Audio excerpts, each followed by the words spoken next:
Hey, what's going on, YouTubers? It's Armed Citizen 76 back at you again with another video here today.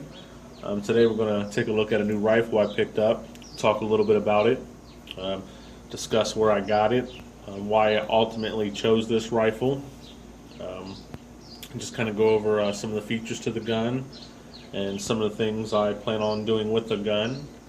Maybe get back some feedback from you guys that maybe already own this rifle or a similar rifle to this, some of the things that you've done to your rifle, or maybe you're looking at purchasing this rifle or something like this rifle and you plan on doing some things to it. Just kind of leave those comments down below, and this will kind of be just a once over. I'll start off with where I purchased it and why I purchased it from that particular company. When I was searching for the rifle online, there's about 4 or 5, maybe even 6 companies that I do business with as far as buying firearms online and shipping them into my FFL. And I was looking for who had the cheapest one. And Grab a Gun did have the gun for the cheapest price. And I've never purchased from them, but I've always watched their website for deals, and I figured maybe I'd buy from them. And before I did some reviews online, and they had some bad reviews as far as the customer service goes, as far as when you call, you may be on hold for quite a while and then get somebody that's rude. And that kind of deterred me from it. You know, the gun probably show up, but if I did have any issues, you know, I want to deal with someone that's polite and courteous and quick to get an answer from. So the next cheapest place was Bud's Guns. And I hadn't really used Bud's Guns and was kind of leery about it, you know, in the past, though I have made 2 purchases from Bud's Guns prior. And when I did call the customer service, it was perfectly fine. Got someone that was very courteous, got someone on the line in a matter of, you know, 3 minutes. So I figured, you know, being that they're the second cheapest and they were only $19 more than Grab a Gun, that $19 to me and getting good customer service was worth it to me. So I spent the extra $19. So I ended up paying, I believe, $6.90 and change from Bud's, and then another $24 to my FFL. So I'm right at $7.15 for this firearm. Moving on, as you know, in the title it says this is a Remington 700 AAC-SD model, chambered in .308. I was looking at this particular model, and I was looking at a Savage Arms FCPSR, and I was looking at some reviews on that, and it had some features that I liked. And in comparing the two, I started leaning more towards the Savage because the X Mark Pro trigger did have a recall issue with it, and from what you gather on the internet and talking to people, Remington's quality controls have been kind of slacking a little bit. So I was kind of, you know, looking at the Savage model, and I kind of liked it. It had a camo stock, although it did have, I believe, a 24-inch barrel, which was fluted, and it was threaded as well. And it also had the ACU stock. It had the ACU trigger, which I hear both are great. And it also had the drop-in magazine ACU mag, and that was awesome. So I was getting ready to pull the trigger on that, and I started looking around where to buy that. And looking at it, now it was a 20-inch barrel, and it was a black stock. So I thought that was kind of weird, so I went on Savage's website to look at the model. And the model that I was wanting to purchase had been changed. It no longer came in that camo stock, and it no longer had an ACU mag. It had a Savage Arms mag.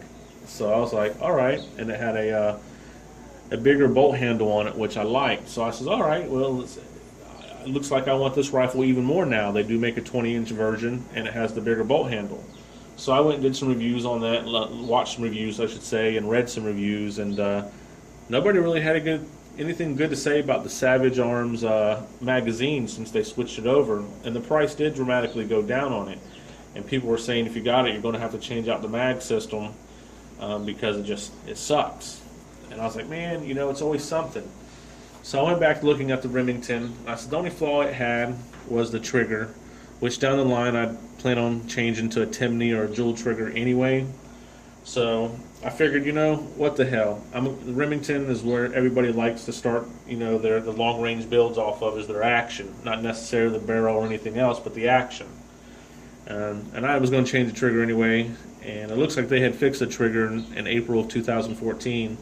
So I figured I'd go ahead and buy the gun. Luck of the draw, I would get one that was manufactured after the recall and had been fixed. So I went ahead and pulled the trigger and I got it in. And lo and behold, when I received the rifle, it had this letter right here in it from Remington stating that my gun had been addressed for the recall.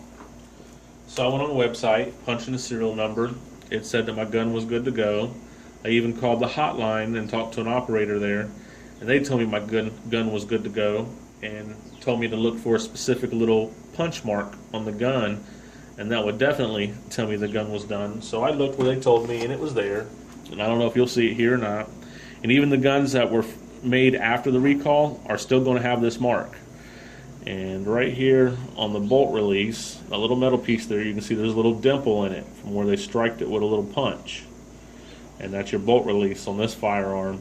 And this is the X-Mark Pro trigger, so it has been taken care of. Next off, talk about what it comes with.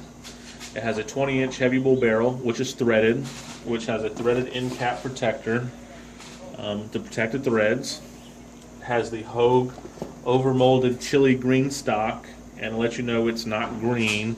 It's more of a tactical gray with some like green olive drab mixed through it. I don't know if you can really pick it up on camera or not, but as you can see, it's not really green. It's kind of like a grayish with a green through it, and it is a free-floating stock, as you can see there. That it's not touching the barrel. It's close, but it's not touching. So that's pretty nice, and I always like Hogue's feel to their stock, so I like that. It does have the X-Mark Pro trigger, and overall I think it's a pretty good gun. And I think we'll get moving on here to some of the things that I'm going to do to the rifle. I plan on putting a Harris bipod on it. I haven't made my mind up on the stock. Eventually it will be changed. I'm either going to go with a Magpul Hunter 700 stock with their detachable magazine assembly, or I'll give me a Bell & Carlson and then some kind of a detachable magazine. I don't know who I'll go with, a Wyatt or an AccuMag, or who I'll use on that, but that's probably going to be a plan down the line. Probably an extended bolt handle, either have a Badger ordnance installed, or I'll give me, I believe it's a KRB or a KRG, and it kind of just clamps over it, so I haven't made my mind up on that. Going to go with, probably change the trigger out sooner or later, being this one's supposedly fine. I'll leave it in for a while until I get some of the other things I want to get done to it, but I'll probably change that out to a Timney or a Jewel. And as far as a scope go, right now that's what my money I'm saving up for, is to get a scope, and I'm really tossed between the scope, and I would like some feedback on it. So you guys maybe have one of the ones I'm looking for, or you have one that you particularly like. But I paid $715 for the rifle, and I have no problem spending that much money on an optic. I just have a little trouble spending double that on an optic when I can buy another firearm. So I really don't want to spend the $1,500 on an optic, and I am trying to achieve 1,000 yards if I can do my part. And I was looking at a Leopold Mark IV, but like I said, I really didn't want to spend that $1,500. I'm looking at some Night Forces, and they get even more money, and I really like them and kind of want to pull the trigger on buying one, but just kind of hard to bring myself to spend that kind of money on this firearm just yet. So I'm kind of leaning towards getting a Vortex Viper PST 6x2450, or looking at a Bushnell Elite Tactical 624x50, and they're within $100 of each other, and they're very similar in the features that they offer.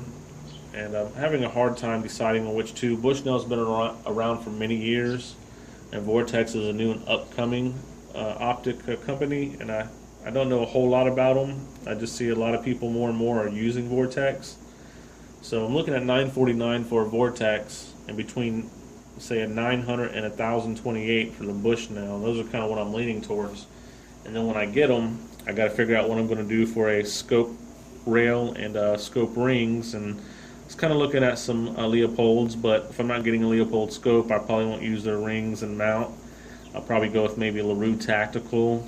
I'm looking at, I think, EGW and Badger Ordnance, and maybe even Vortex. They make some rings, so I haven't made my mind up on that. And I do want to suppress it.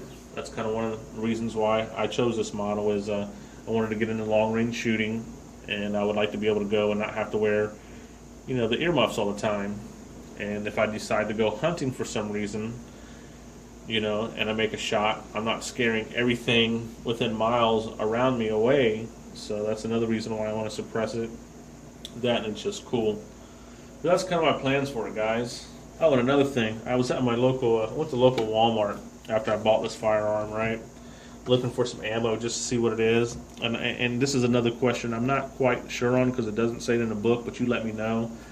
My understanding is 7.62 by 51 is pretty much the same thing as 308, and I should be able to fire this out of this rifle. But being it says 308, I was kind of leery to doing that, but if any of you guys know, just leave that down below. But anyway, I went up to Walmart and they had a 7.62 by 51 for like $10 a box of 20. And then I was looking at 308s, and the only thing they had in stock at the time was the Remington hog hammer ammo, and that's like $45 for a box of 20. So I said, no thank you. And went to my local gun show that was going on that weekend. I just wanted to get a feel for the price of ammo at Walmart before I went up there, so because Walmart don't gouge you on prices and everybody else does, so I just went up there to get an idea of what I should be paying for the ammo. Well, anyway, I get down there, find some ammo, real cheap. Some people were, $27, $28 a box of 20, depending on what it was. But I was looking at it. One guy was like, "Look, if you're looking for some target ammo," he was like, "Go check this one guy out." I walked over there. He had it for $22.50 a box, and I told him, "Give me a box." And he says, "Just one?" I says, "Yeah, at these prices, I bought some other ammo. That's all I want to spend." He goes, "I'll tell you what, if you buy more than one box, I'll do it for $20. So I said, "All right, I'll take 2 boxes." So for $40, I got some Remington high velocity 168 grain match ammo. So I thought that was pretty cool. Ended up getting 2 boxes for the less than the price of 1 box of the hog hammer at Walmart. So kind of made out on that. But you guys leave the comments down below if you know the whole 308 7.62 5.1, if I'm able to shoot it or not. Pretty positive I can, but don't really want to tear my rifle up by doing it if I can't. But like I said, guys, kind of sorry if I rambled on there, but that's kind of my intentions with the gun. Seems like a real nice gun. I'm pleased that I did buy it, because I probably wouldn't have been happy with the Savage after I did buy it. So all in all, it seems like it's a good gun, and I can't wait to get the scope in so I can get it out to the range, because I don't need the bipod to get it out there and start shooting it. I just got to get my scope on it and then take it out to the range, and I'll put it up on some bags or something and start sighting it in a little bit. And then when I get my bipod, I'll take it back out there and so on. But that's kind of it, guys. So comment, like, share, and subscribe. Until next time, later.